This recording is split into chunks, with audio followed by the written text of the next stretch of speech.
सलाम दोस्तों। ये कहानी है एक टिकटॉक स्टार की जिसने यूनिवर्सिटी छोड़कर सोशल मीडिया को एज आ करियर चुना। लेकिन इंसान को या किसी को भी ये पता नहीं होता कि जो काम वो स्टार्ट करने जा रहा है उसका एंड नतीजा क्या निकलने वाला है या क्या निकलेगा।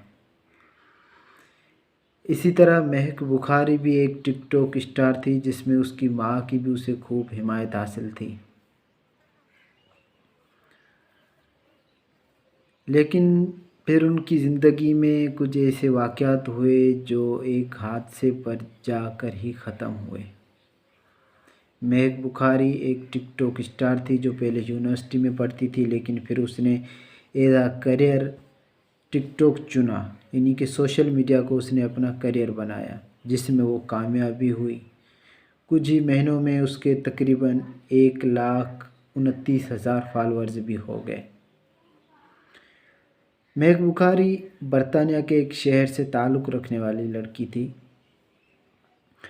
और उसने इस सोशल मीडिया से बहुत सारे पैसे भी कमाए और अक्सर वो तकरीब पार्टीज़ में जाती थी और ब्रांड की प्रमोशन के ज़रिए वो बहुत सारा पैसा भी कमा रही थी।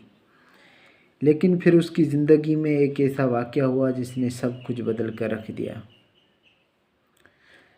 सन 2021 में उसकी साकिब हसन से मुलाकात होती है बरतानिया में। फिर इनके आपस में राब्ते शुरू होते हैं और ये आपस में नंबर्स वगैरह शेयर करते हैं। इनके जो ताल्लुकात हैं वो तकरीबन 3 साल तक जारी रहते हैं। उसके बाद ये उतार चढ़ाव होना शुरू हो जाते हैं। इनके ताल्लुकात अब नहीं चलने वाले थे क्योंकि महक जो है वो अब साकिब हसन से बोर हो चुकी थी और उसने साकिब हसन से कहा कि अब ये हमारे ताल्लुकात नहीं चल सकते, अब हमें अलग हो जाना चाहिए। लेकिन उस पर साकिब हसन ने कहा कि आप अपने फ़ैसले पर नज़रसानी कर लें। लेकिन महक ने कहा कि मैंने नज़रसानी कर ली, अब हम साथ नहीं रहने वाले। उस पर साकिब हसन ने धमकी लगाई कि अगर वो उससे रिश्ता तोड़ेंगी तो वो उसकी निजी ज़ायद की जो वीडियो हैं वो उसके खावंद को भेज देंगे। इस पर महक परेशान हुई, बहुत परेशान हुई और उसे कुछ समझ नहीं आ रहा था कि वो अब क्या करें, किसको बताएं, क्या करें, हाय क्या करें। फिर उसने अपनी बेटी अनसरीन को ये सारा मामला बताया और अनसरीन ने ये मामला पुलिस को बताने के बजाय खुद ही हैंडल करना चाहा और ख़ुद ही हैंडल करने की ठान ली। अब अनसरीन ने अपने दोस्त, एक मैकेनिक दोस्त के रेहान के पास गई और उसे सारी ये हकीकत बताई और कहा कि ये मामला है, अब इसे किस तरह से हैंडल करना है वो आपका काम है।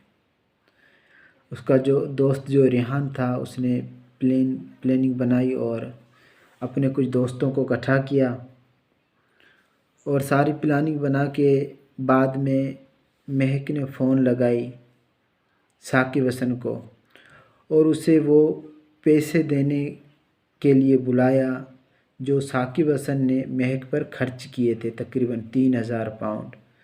और महक ने यह भी कहा कि वो उन पैसों के उसे मतलब कि वो ताना दिया करता था, तो उन पैसों को देने के लिए साकिब हसन को किसी जगह पे बुलाया और साकिब हसन ने कहा कि चलो ठीक है, मैं आ जाता हूँ अपने पैसे लेने के लिए।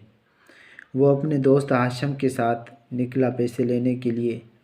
जब रास्ते में था तो रास्ते में वो भी जो अनसरीन वाले थे वो तो पहले से उसका ताक़ुब कर रहे थे। साकिब हसन अभी रास्ते में ही था कि उसकी गाड़ी के पीछे 2 गाड़ियाँ लगीं। जब साकिब हसन को पता चला कि 2 गाड़ियाँ मेरा ताक़ुब कर रही हैं तो उसने अनसरीन महक को फ़ोन लगाया और कहा कि 2 गाड़ियाँ हैं जो मेरा ताक़ुब कर रही हैं, शायद मुझे मारना चाहती हैं। इस पर महक ने कहा कि इन गाड़ियों में कोई और नहीं, हम ही मौजूद हैं। इस पर इन दोनों में तलख़ कलामी हुई और आखिर में गुस्से में आकर साकिब ने फ़ोन काट दिया और फ़ोन लगाया पुलिस को। साकिब हसन ने कहा कि 2 गाड़ियां हैं रास्ते में जो मेरा ताक़ू कर रही हैं और मुझे टक्कर लगाकर मारना चाहती हैं। अब साकिब हुसैन की पुलिस से बात हो ही रही थी कि अचानक एक धमाका हुआ और साकिब हसन और उसका दोस्त जो उसके साथ था हाशिम, उनकी गाड़ी गिर गई और ये दोनों मारे गए। बाद में पुलिस की जांच पड़ताल के बाद महक और अंसरीन दोनों को उम्र कैद की सज़ा सुना दी गई। Thank you.